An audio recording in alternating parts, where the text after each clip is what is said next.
An Occurrence at Owl Creek Bridge. By Ambrose Bierce. A man stood upon a railroad bridge in northern Alabama, looking down into the swift water 20 feet below. The man's hands were behind his back, the wrists bound with a cord. A rope closely encircled his neck. It was attached to a stout cross timber above his head, and the slack fell to the level of his knees. Some loose boards laid upon the ties supporting the rails of the railway supplied a footing for him and his executioners, 2 private soldiers of the Federal Army, directed by a sergeant who in civil life may have been a deputy sheriff. At a short remove upon the same temporary platform was an officer in the uniform of his rank, armed. He was a captain. A sentinel at each end of the bridge stood with his rifle in the position known as support, that is to say, vertical in front of the left shoulder, the hammer resting on the forearm thrown straight across the chest, a formal and unnatural position, enforcing an erect carriage of the body. It did not appear to be the duty of these 2 men to know what was occurring at the center of the bridge. They merely blockaded the 2 ends of the foot planking that traversed it. Beyond one of the sentinels nobody was in sight. The railroad ran straight away into a forest for 100 yards, then, curving, was lost to view. Doubtless there was an outpost farther along. The other bank of the stream was open ground, a gentle slope topped with a stockade of vertical tree trunks, loopholed for rifles, with a single embrasure through which protruded the muzzle of a brass cannon commanding the bridge. Midway up the slope between the bridge and fort were the spectators, a single company of infantry in line, at parade rest, the butts of their rifles on the ground, the barrels inclining slightly backward against the right shoulder, the hands crossed upon the stock. A lieutenant stood at the right of the line, the point of his sword upon the ground, his left hand resting upon his right. Excepting the group of 4 at the center of the bridge, not a man moved. The company faced the bridge, staring stonily, motionless. The sentinels, facing the banks of the stream, might have been statues to adorn the bridge. The captain stood with folded arms, silent, observing the work of his subordinates, but making no sign. Death is a dignitary who when he comes announced is to be received with formal manifestations of respect, even by those most familiar with him. In the code of military etiquette, silence and fixity are forms of deference. The man who was engaged in being hanged was apparently about 35 years of age. He was a civilian, if one might judge from his habit, which was that of a planter. His features were good, a straight nose, firm mouth, broad forehead, from which his long, dark hair was combed straight back, falling behind his ears to the collar of his well-fitting frock coat. He wore a mustache and pointed beard, but no whiskers. His eyes were large and dark gray, and had a kindly expression which one would hardly have expected in one whose neck was in the hem. Evidently this was no vulgar assassin. The liberal military code makes provision for hanging many kinds of persons, and gentlemen are not excluded. The preparations being complete, the 2 private soldiers stepped aside and each drew away the plank upon which he had been standing.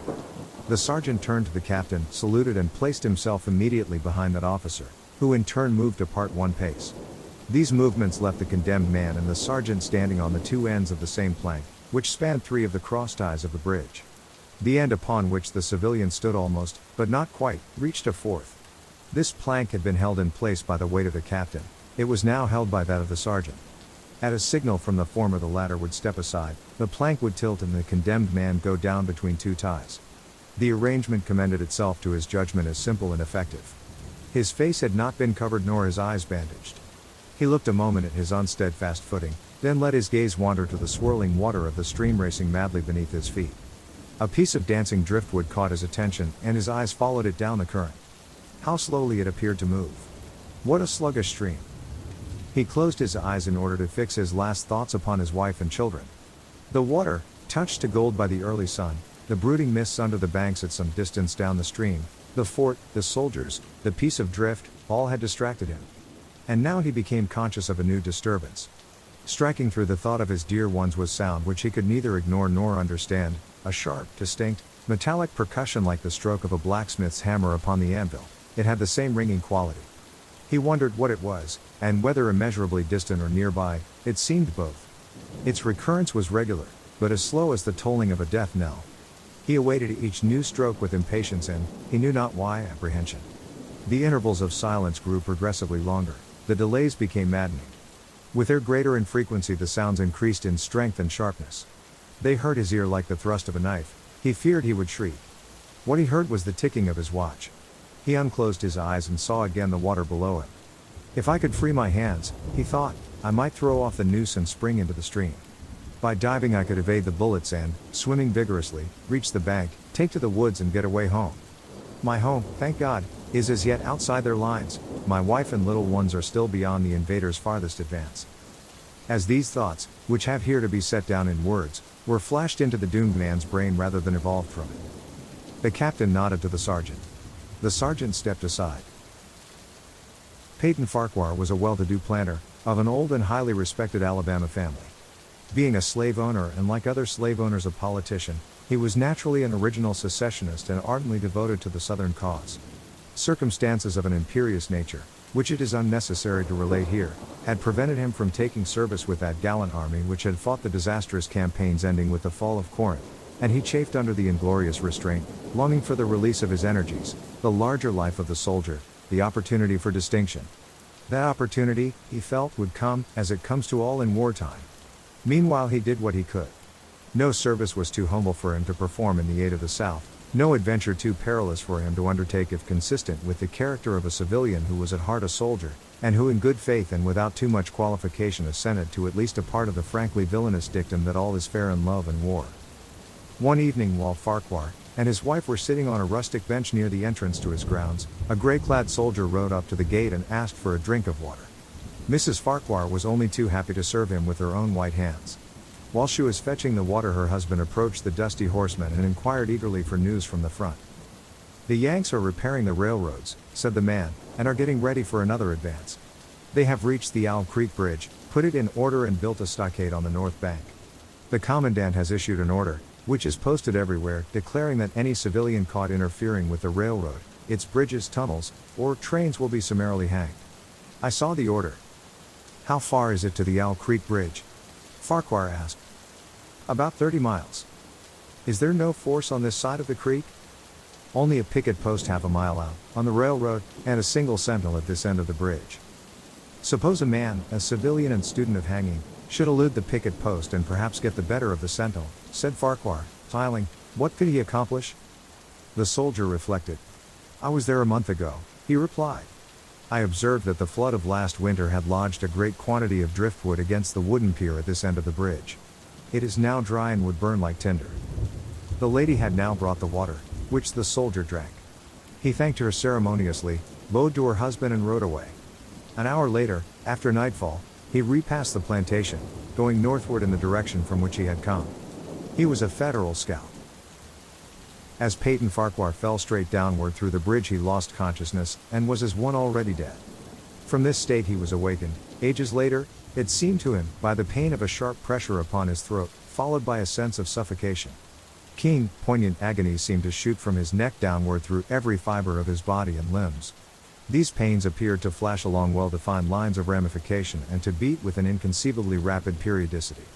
They seemed like streams of pulsating fire heating him to an intolerable temperature. As to his head, he was conscious of nothing but a feeling of fullness, of congestion.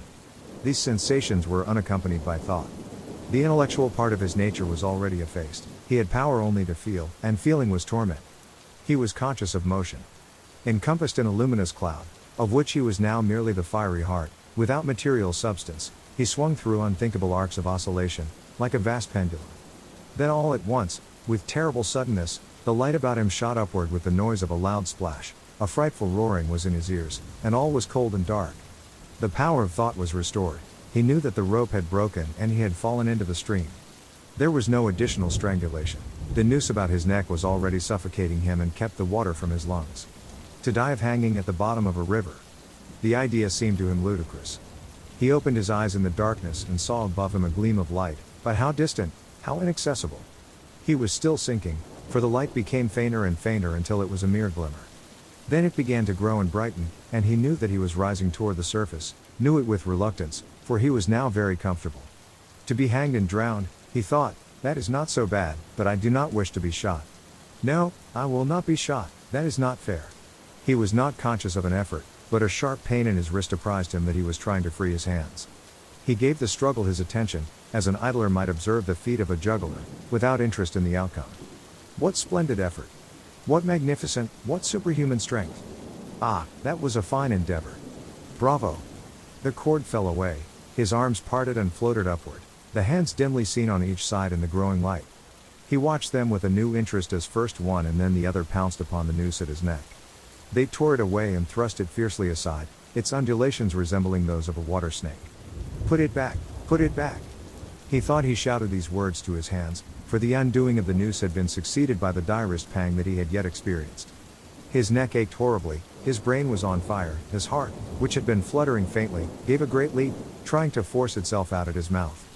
His whole body was racked and wrenched with an insupportable anguish. But his disobedient hands gave no heed to the command. They beat the water vigorously with quick, downward strokes, forcing him to the surface.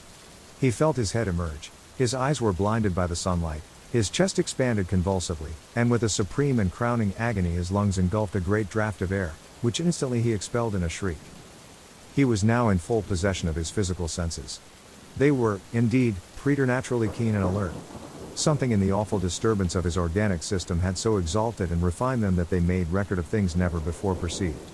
He felt the ripples upon his face and heard their separate sounds as they struck. He looked at the forest on the bank of the stream, saw the individual trees, the leaves and the veining of each leaf. He saw the very insects upon them, the locusts, the brilliant-bodied flies, the gray spiders stretching their webs from twig to twig. He noted the prismatic colors in all the dewdrops upon a million blades of grass. The humming of the gnats that danced above the eddies of the stream, the beating of the dragonfly's wings, the strokes of the water spider's legs, like oars which had lifted their boat, all these made audible music. A fish slid along beneath his eyes and he heard the rush of its body parting the water. He had come to the surface facing down the stream. In a moment the visible world seemed to whirl slowly round, himself the pivotal point, and he saw the bridge, the fort, the soldiers upon the bridge, the captain, the sergeant, the two privates, his executioners. They were in silhouette against the blue sky. They shouted and gesticulated, pointing at him. The captain had drawn his pistol, but did not fire. The others were unarmed. Their movements were grotesque and horrible, their forms gigantic. Suddenly he heard a sharp report and something struck the water smartly within a few inches of his head, spattering his face with spray. He heard a second report, and saw one of the sentinels with his rifle at his shoulder, a light cloud of blue smoke rising from the muzzle. The man in the water saw the eye of the man on the bridge gazing into his own through the sights of the rifle. He observed that it was a gray eye and remembered having read that gray eyes were keenest, and that all famous marksmen had them. Nevertheless, this one had missed. A counter-swirl had caught Farquhar and turned him half round. He was again looking at the forest on the bank opposite the fort. The sound of a clear, high voice in a monotonous sing-song now rang out behind him and came across the water with a distinctness that pierced and subdued all other sounds, even the beating of the ripples in his ears. Although no soldier, he had frequented camps enough to know the dread significance of that deliberate, drawling, aspirated chant. The lieutenant on shore was taking a part in the morning's work. How coldly and pitilessly, with what an even, calm intonation, presaging, and enforcing tranquility in the man, with what accurately measured interval fell those cruel words. Company. Attention. Shoulder arms. Ready. Aim. Fire. Farquhar dived as deeply as he could. The water roared in his ears like the voice of Niagara, yet he heard the dull thunder of the volley and, rising again toward the surface, met shining bits of metal, singularly flattened, oscillating slowly downward. Some of them touched him on the face and hands, then fell away, continuing their descent. One lodged between his collar and neck. It was uncomfortably warm and he snatched it out. As he rose to the surface, gasping for breath, he saw that he had been a long time underwater. He was perceptibly farther downstream, nearer to safety. The soldiers had almost finished reloading. The metal ramrods flashed all at once in the sunshine as they were drawn from the barrels, turned in the air, and thrust into their sockets. The two sentinels fired again, independently and ineffectually. The hunted man saw all this over his shoulder. He was now swimming vigorously with the current. His brain was as energetic as his arms and legs. He thought with the rapidity of lightning. The officer, he reasoned, will not make that martinet's error a second time. It is easy to dodge a volley as a single shot. He has probably already given the command to fire at will. God help me, I cannot dodge them all. An appalling splash within 2 yards of him was followed by a loud, rushing sound, diminuendo, which seemed to travel back through the air to the fort and died in an explosion which stirred the very river to its deeps. A rising sheet of water curved over him, fell down upon him, blinded him, strangled him. The cannon had taken a hand in the game. As he shook his head free from the commotion of the smitten water, he heard the deflected shot humming through the air ahead, and in an instant it was cracking and smashing the branches in the forest beyond. They will not do that again, he thought. The next time they will use a charge of grape. I must keep my eye upon the gun. The smoke will apprise me. The report arrives too late. It lags behind the missile. That is a good gun. Suddenly he felt himself whirled round and round, spinning like a top. The water, the banks, the forests, the now distant bridge, fort and men, all were commingled and blurred. Objects were represented by their colors only, circular horizontal streaks of color, that was all he saw. He had been caught in a vortex and was being whirled on with a velocity of advance and gyration that made him giddy and sick. In few moments he was flung upon the gravel at the foot of the left bank of the stream, the southern bank, and behind a projecting point which concealed him from his enemies. The sudden arrest of his motion, the abrasion of one of his hands on the gravel, restored him, and he wept with delight. He dug his fingers into the sand, threw it over himself in handfuls and audibly blessed it. It looked like diamonds, rubies, emeralds, he could think of nothing beautiful which it did not resemble. The trees upon the bank were giant garden plants. He noted a definite order in their arrangement, inhaled the fragrance of their blooms. A strange roseate light shone through the spaces among their trunks, and the wind made in their branches the music of Aeolian harps. He had not wished to perfect his escape, he was content to remain in that enchanting spot until retaken. A whiz and a rattle of grapeshot among the branches high above his head roused him from his dream. The baffled cannoneer had fired him a random farewell. He sprang to his feet, rushed up the sloping bank, and plunged into the forest. All that day he traveled, laying his course by the rounding sun. The forest seemed interminable, nowhere did he discover a break in it, not even a woodman's road. He had not known that he lived in so wild a region. There was something uncanny in the revelation. By nightfall he was fatigued, footsore, famished. The thought of his wife and children urged him on. At last he found a road which led him in what he knew to be the right direction. It was as wide and straight as a city street, yet it seemed untraveled. No fields bordered it, no dwelling anywhere.